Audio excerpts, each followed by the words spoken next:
Alors, nous accueillons également Maëlle Le Pilouer, donc, qui parle le breton et le gallo, et qui va nous parler de son expérience, donc notamment en insertion familiale, si je ne me trompe pas, pour justement s'approprier nos langues de Bretagne. Donc voilà, je remercie Bretagne Ma Vie de m'avoir invité à parler de nos deux belles langues de Bretagne. Donc moi j'ai un statut un petit peu particulier vis-à-vis de ces deux langues.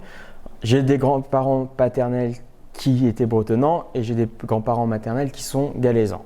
Donc l'apprentissage des deux langues a été plus ou moins facilité.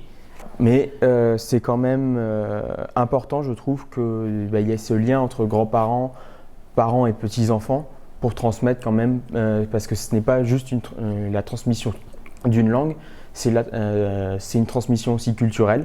Parce que évidemment, le breton et le gallo, ce sont deux langues qui sont quand même très imagées. Ça permet aussi de découvrir un environnement, celui de la Basse-Bretagne avec le breton et celui de la Haute-Bretagne avec le gallo.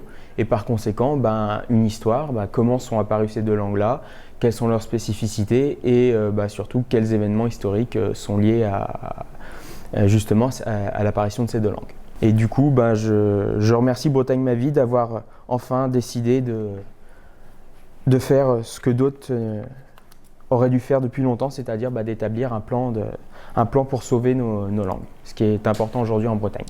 Donc Trucarez vraz breiz ma vuez pour ce plan Marshall. Et donc si on traduit ça en gallo, ça fait merci à vous autres.